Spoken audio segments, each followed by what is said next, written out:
You're waiting for something. Permission to rise. Recognition of your talent.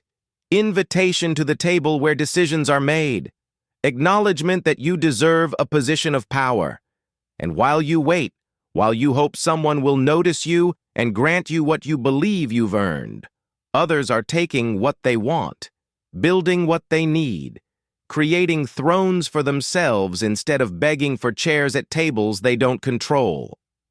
Francis Bacon understood something that keeps most people powerless their entire lives, that the world doesn't give power to those who deserve it. It doesn't recognize talent and reward it fairly. It doesn't invite worthy people to positions of authority. The world gives power to those who take it, who seize it, who build it themselves when no one offers it. And those who wait for permission to be powerful die waiting, watching people less qualified but more aggressive rise above them. This is not comfortable truth. It violates everything you've been taught about working hard, being good, waiting your turn, earning respect through merit. But Bacon watched merit go unrewarded constantly, watched talented people passed over for positions given to the aggressive and connected, watched the deserving wait forever while the bold took everything. And he made a decision. He would not wait. He would not ask.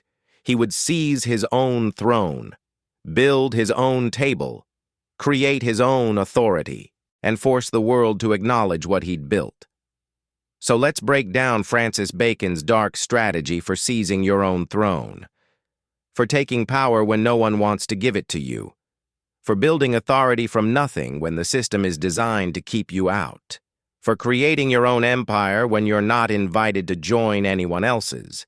This is not a strategy for the patient. This is not advice for those who believe in fairness. This is brutal recognition that if you want power, you have to take it, because no one is going to hand it to you just because you deserve it.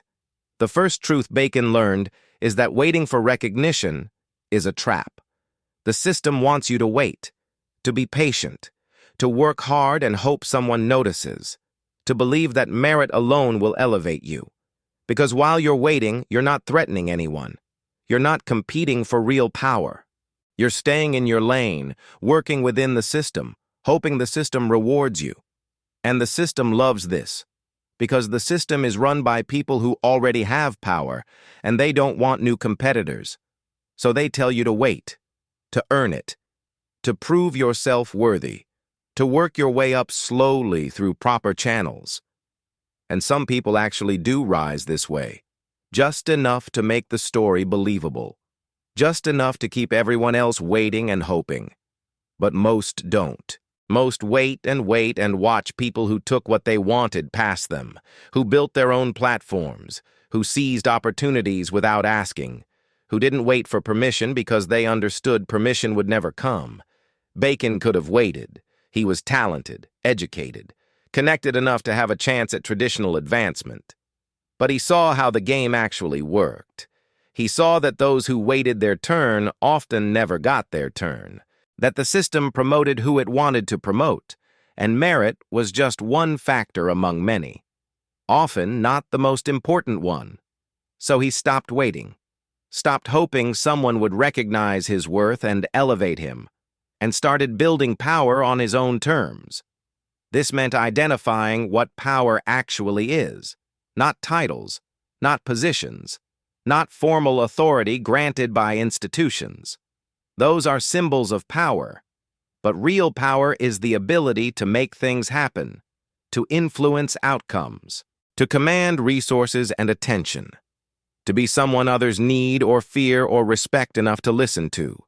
And you can build this without anyone's permission, without any institution granting it to you. You just have to understand what actually creates it. Bacon understood that power flows from multiple sources. Knowledge is power. If you know things others need to know, you have power. Relationships are power. If you connect people who need each other, you have power. Resources are power. If you control access to things people want, you have power. Reputation is power. If people believe you're important, you become important. And all of these can be built without anyone giving you permission. You can create them yourself if you're strategic and relentless. So instead of waiting for some institution to grant him authority, Bacon built it piece by piece. He cultivated knowledge that made him valuable. He developed expertise people needed. He built relationships with people who mattered. He positioned himself as a connector and resource. He carefully managed his reputation to make himself seem more important than his formal position suggested. And over time, the power he built independently became undeniable. The system had to acknowledge it because he'd created reality that couldn't be ignored. This is the core strategy. You don't wait for the throne. You build your own throne. And you make it so impressive, so valuable, so undeniable that the existing power structure has to recognize it. You're not asking for a seat at their table. You're building a table that becomes more important than theirs. And eventually, they're asking for seats at yours. Now let's talk about how you actually do this. The first step is identifying your domain of power. What territory can you claim? What space can you dominate? What niche can you own? You can't seize all power. You can't compete directly with established players who have resources you lack. But you can find a space they're not dominating, a gap in the market, an underserved audience, a problem no one else is solving, and you can claim that space as yours. Bacon did this with natural philosophy. The study of nature was happening, but it was disorganized, unscientific, based on ancient authorities.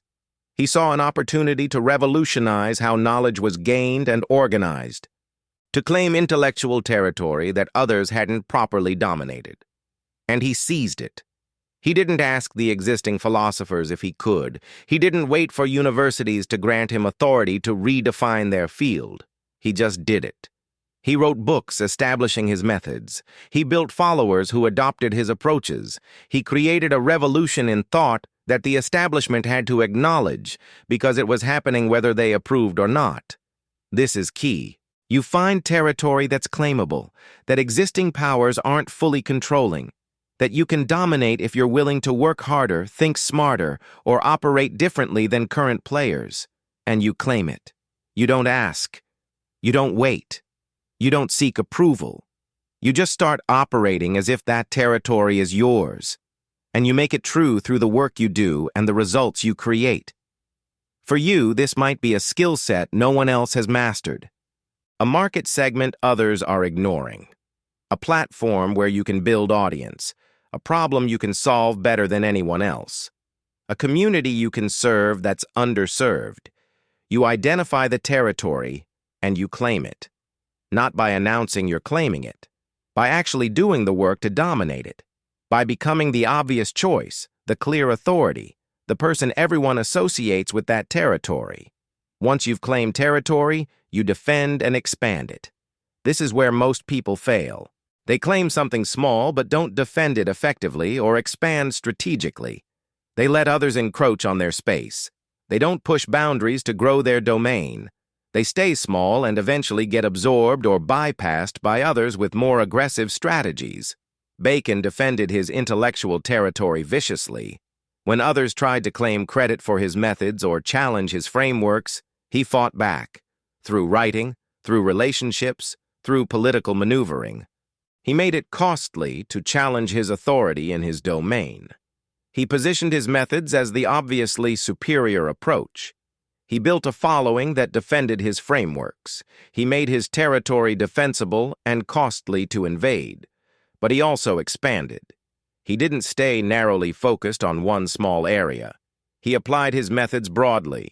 He wrote on politics, on science, on philosophy, on law. He made his framework the lens through which many domains could be understood. He took his authority in one area and leveraged it to gain authority in adjacent areas. His throne grew because he actively, strategically expanded the territory it dominated. This expansion requires aggression. You can't be passive. Can't wait for growth to happen naturally. You have to actively push into new territory. Take on new challenges that expand your domain. Claim authority in areas adjacent to your core. Build alliances that expand your reach. Always be extending the boundaries of your influence. Because if you're not expanding, someone else is expanding into space you could have claimed. Now let's discuss the creation of perception. Power is partly objective. You need actual capabilities, actual value, actual results. But it's also perceptual. You need people to believe you're powerful, to treat you as an authority, to defer to you. And perception can be engineered. You can make yourself seem more powerful than you objectively are through strategic management of how you're perceived. Bacon was masterful at this. He presented himself as more connected, more influential, more essential than his formal positions suggested. He wrote in ways that positioned him as a major thinker when he was still relatively junior. He associated with powerful people in ways that made him seem like their peer. He spoke with authority that made people assume he had authority. And over time, the perception became reality. Because if enough people treat you like you're powerful, you become powerful. This isn't lying. It's strategic emphasis. You emphasize your successes and downplay your failures. You associate yourself with high-status people and projects. You present your work in terms of its significance rather than its current scale. You speak with confidence that assumes authority rather than asking for it. You position yourself as someone whose opinion matters, and gradually, people start believing it. They start treating you accordingly, and their treatment creates the reality you were projecting. The key is consistency. You can't project authority sometimes and insecurity other times. You can't speak with confidence one day and uncertainty the next. You have to maintain the perception consistently until it becomes established, until it's just accepted that you're someone important, someone whose views matter, someone with authority in your domain.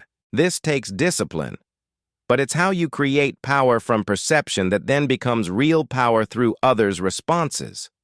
Here's where strategy becomes ruthless. You need to eliminate competition that threatens your throne. Not through violence, not through illegal action, but through strategic marginalization of rivals. Through making it clear that your domain belongs to you and challenges will be costly. Through establishing dominance so thoroughly that competitors decide to compete elsewhere rather than challenge you directly. Bacon did this through intellectual combat. When rivals challenged his methods, he demolished them publicly. When competitors tried to claim similar territory, he asserted priority and superiority. When others tried to undermine him, he built alliances that isolated them. He made it clear that competing with him in his domain was costly, that he would fight to maintain his position, that it was easier to acknowledge his authority than to challenge it. This doesn't mean being cruel or unfair. It means being willing to fight for what you've built, to defend your territory, to make challenges costly enough that people think twice before launching them. Many people build something valuable and then lose it because they won't defend it. They're too nice, too conflict-averse, too willing to let others encroach. And they wake up one day to find their territory has been taken by someone more aggressive. You have to be willing to fight, to push back, to make it clear that what you've built is yours, and taking it will cost more than it's worth. This creates respect, creates boundaries, creates security in your position. People learn that you're not someone to challenge lightly, that you defend what's yours. And this reputation alone often prevents challenges because people know the fight won't be easy. Now let's talk about the alliance strategy. You can't seize a throne entirely alone.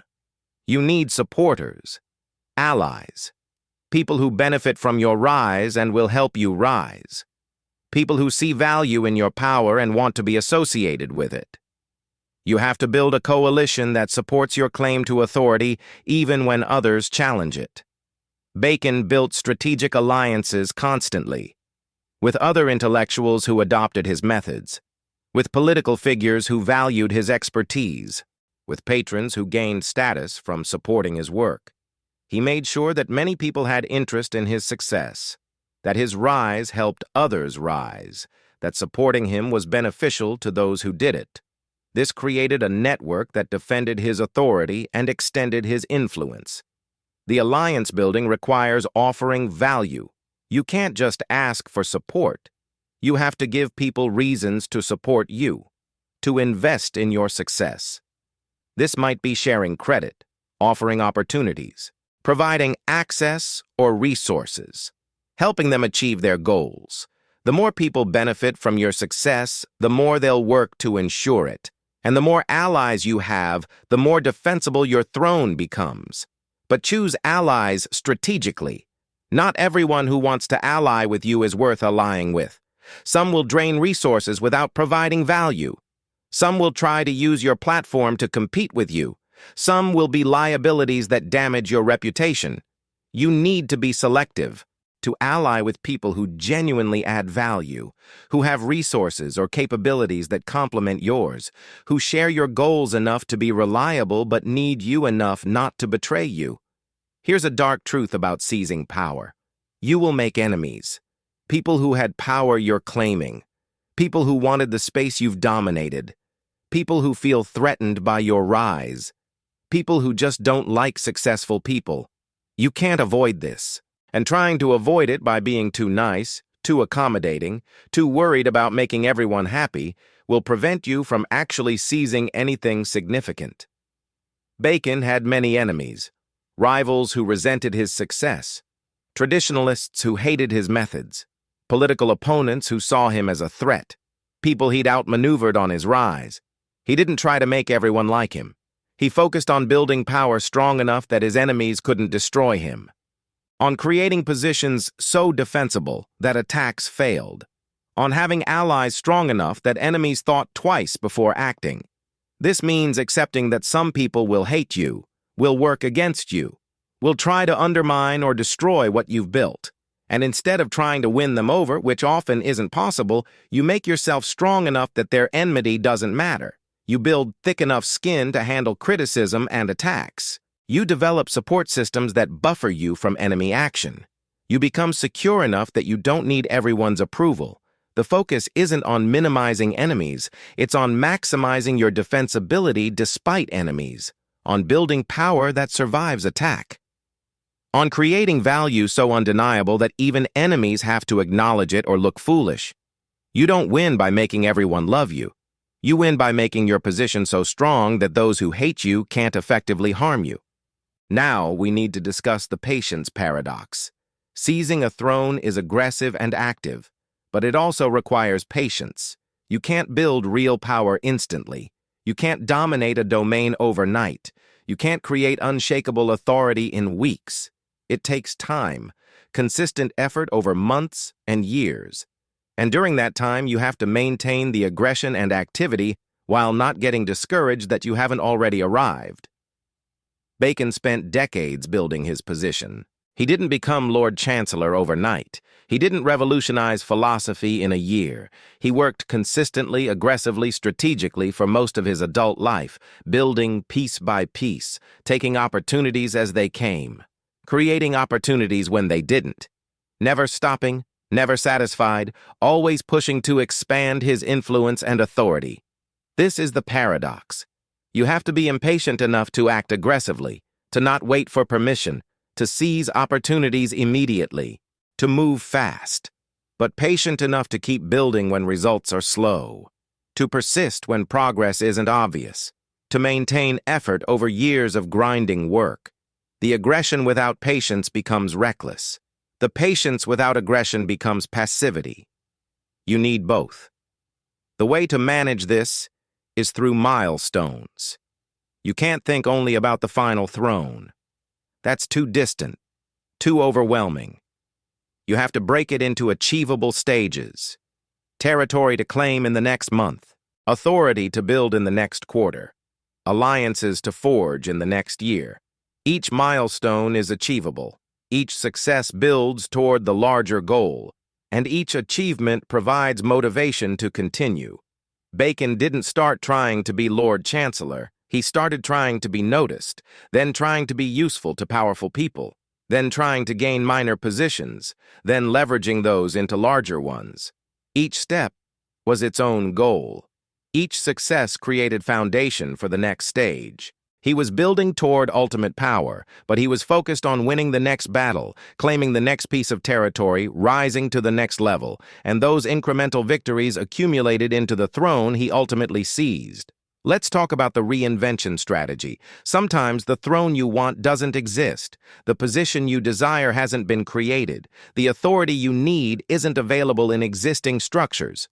When this happens, you don't give up. You create the throne. You invent the position. You establish new authority that didn't exist before. Bacon did this brilliantly. The position of father of the scientific method didn't exist before him. He created it. He defined what it meant. He claimed it by doing the work that established the category. He made a throne that didn't previously exist and then sat on it. And once he'd established it, once everyone recognized that role and his ownership of it, he had power that no institution could grant or take away, because he'd invented the entire domain. This is ultimate power move. When existing thrones are occupied or unattainable, you create your own. You identify what's missing, what role needs to exist but doesn't, what authority would be valuable but hasn't been claimed, and you establish yourself as that. You define the category. You set the standards. You claim the territory. You become the first and therefore most authoritative occupant of a throne you created. For you, this might mean creating a new category of expertise, a new type of business, a new kind of platform or community, a new synthesis of existing ideas that becomes its own thing. You're not competing for existing positions. You're creating new ones. And in creating them, you automatically claim them. You're not asking if you can be the authority in your new domain. You are the authority because you created the domain. Now here's what happens when you actually seize your own throne.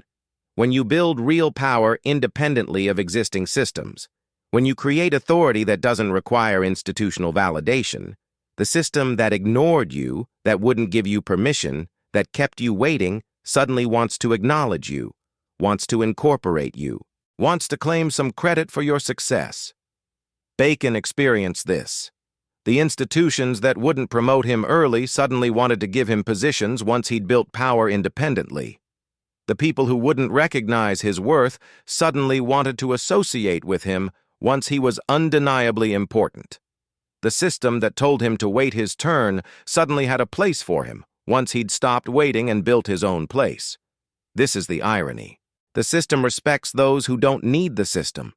Once you've built power independently, once you've created your own throne, suddenly the traditional power structures want to legitimize you, to bring you inside, to give you the formal recognition you'd been seeking, not because you deserve it more than you did before, but because you've proven you don't need them. And that proof of independence is what makes them want to claim you. But here's the critical decision. When the system that rejected you wants to embrace you, do you accept? Do you take the formal position, the institutional recognition, the traditional throne that's now being offered? Or do you maintain your independent throne and the power that comes from not being part of any structure you don't control? Bacon took the formal positions, became Attorney General, became Lord Chancellor. He accepted institutional power when it was offered. But he maintained his independent intellectual authority. He didn't give up his own throne to sit on someone else's. He added institutional power to the power he'd built independently. He used both. And when institutional power was taken away, when he fell from political grace, he still had his intellectual authority, his independent throne, the power he'd built that no one could take. This is the lesson. Build your throne first. Seize your own power. Create authority that doesn't depend on anyone's permission or any institution's validation. And then, if you want, accept formal positions and traditional power. But never give up what you built independently. Never become dependent on positions others can take away. Always maintain your own base of power that exists regardless of what formal roles you hold. Let's talk about the final stage. Once you've seized your throne, once you've built real power, once you've established authority that can't be ignored, what do you do with it? How do you use it? How do you maintain it? And how do you expand it without overreaching and losing what you've built? Bacon used his power to pursue his intellectual goals. to promote his methods, to influence policy and thought, to support those he chose to support and oppose those who threatened what he'd built. He leveraged his authority to change how people thought about knowledge and inquiry. He used his formal positions to implement ideas he'd developed independently. He transformed his personal power into institutional change. But he also made mistakes. He overreached at times. He made enemies he didn't need to make. He got involved in political games that damaged him. He was eventually accused of corruption and fell from formal power. His seizure of political throne ultimately cost him, but his intellectual throne remained.